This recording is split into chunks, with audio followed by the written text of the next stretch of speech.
I rise to support the motion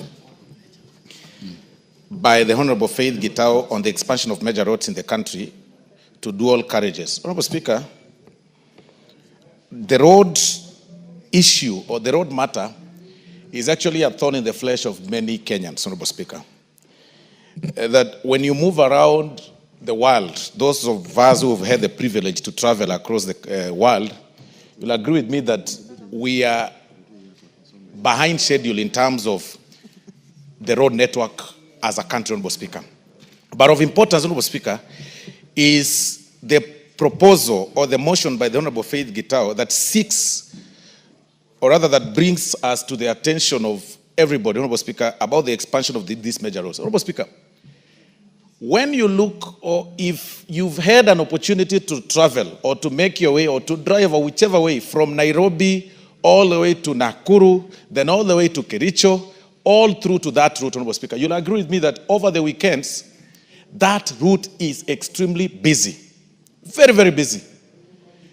Because unlike the traditional holiday places that have been said before, like Mombasa and, the South Coast, the North Coast and all those places, other Kenyans opt, Honorable Speaker, to drive from Nairobi to Naivasha for what nowadays they call staycation or something, or just a little bit of some holiday, because that is another area that has become a common holiday destination, Honorable Speaker, especially for those who are not able to raise enough money, Honorable Speaker, and even not even enough money. There are very, very good hotels, Honorable Speaker, nowadays in Nakuru, Naivasha area, Honorable Speaker, that people go for holidays, Honorable Speaker. But unfortunately, there is a challenge. You drive all the way from Nairobi, you get to Westlands, but past Limuru, Honorable Speaker, you then now start finding a challenge or getting a challenge of the road network because of so many vehicles, Honorable Speaker, on the way. Because there are so many vehicles on the way in that route. If there is something that we need to think of as a country, is expanding such highways, Honorable Speaker. The roads that go all the way to Malava, the roads that pass through, you go, Honorable Speaker, from Sotik to Kaplong. It's like a road, Honorable Speaker, that was made when the population was hardly, 2 million people in this country or 3 million people in this country. It is really not a road that people should be talking about. And I see Honorable Osoro looking at me because that is his home. And he knows very well that there is a challenge between Sotik, Keroka, Kisii, and going all the way, Honorable Speaker, to Sirare. It's really, really a big challenge, Honorable Speaker. And there are so many vehicles on the road. Those roads, the implementers, or rather the people who came up with that structure of such roads, Honorable Speaker, did not envision a time when we will be densely populated as we are and with so many people on the road. And that is why this motion is coming in timely. Look at Mombasa, Honorable Speaker.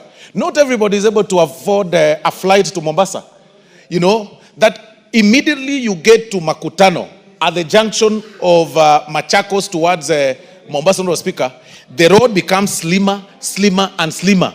And because it was actually made, it was constructed over 30 or 40 years ago, or even 50 years ago, and not really well maintained. Sometimes, of course, there are potholes on the road. Some irregular bumps have been erected by people because of the accidents that are occur, Honorable Speaker. And we even squeeze ourselves with the trailers when you're driving in those roads. I mean, really, it is about time that we start having this discussion on how we can be able to expand these roads to have every major road as a dual carriage, Honorable Speaker. But even as we get to that, then we then need to sit down and ask ourselves this question. Is it then possible for this country, the country's budget, to meet those needs? Is it possible that within the budget that we have, Honorable Speaker, that we have all those roads, made under dual carriage, Honorable Speaker? What then, when you ask yourself this question, then it brings up for this answer that it's about time we also start thinking on how we can engage investors on such structures under the PPP terms. That if the government is not able to construct these roads because of the taxes, the insufficient, budget that we have, Honorable Speaker, and of course the several needs, then it's about time that we start embracing the question of the private-public partnerships across the country. It is the question of time. It is about time that you start thinking about that right. That if you are doing a road towards Malava from Nairobi, then have an investor construct an 8-lane structure, 8-lane carriage on one side, and 8-lane carriage on the other side, with the exclusion of a free one. Then you do tolling so that you are able to recover your money. So you do 8. If you want to go express to Malava, use the dual carriage. If you do not want to pay for through the toll station, then just a similar thing that happens, of course, Honorable Speaker, to the expressway. Then you are left with that small, slender road, the old one, so that you can use and remain on traffic as you want. So it's about time that we start telling Kenyans and embracing, even as leaders, the question of the PPP. Because it is not tenable through our budget. If we will be waiting for us, for the Exchequer to fund the road, to make the road that way, like Thika Superhighway, so that we can have those dual carriages all through the country, it will not be possible. We want to urge Kenyans to start embracing the private-public partnerships. A similar thing that happened, a similar one like the expressway, it's optional for you to get through the expressway to the JKIA, or you use the underpass and go, it's free, and then go to JKIA.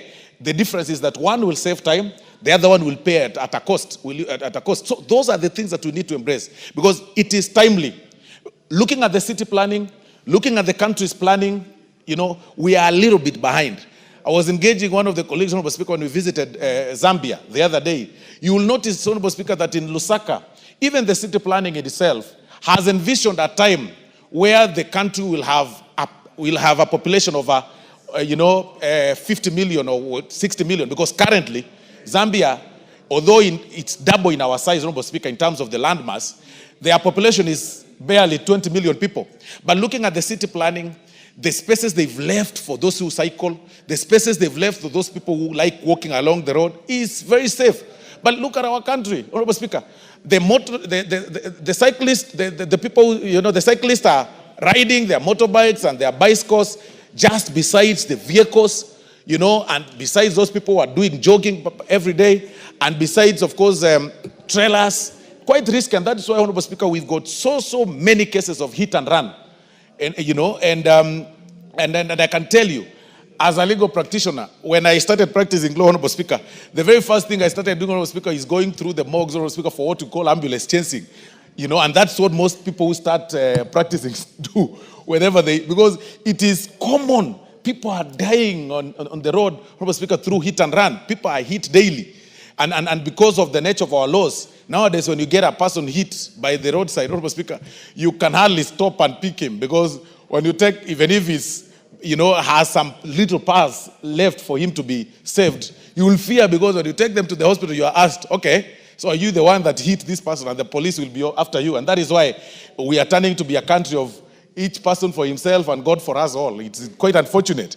But generally, Honorable Speaker, it is about time that we start thinking through the PPPs. We start looking for the investors, viable and quality investors, to help us do the dual carriages. They toll to recover their money, but still we leave that slender one, we leave that road, that particular one, to be free of charge, so that you have an option to either use through the toll station and pay, or pass through the normal one. So with that, Honorable Speaker, and this one should actually go deep into the villages, so that it can actually open up the economic channels of this country.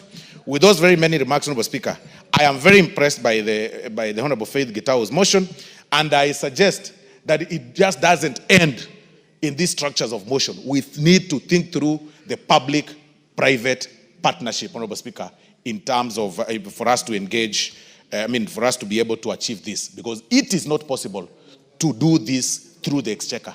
I beg to support, Honorable Speaker, and I thank you very much.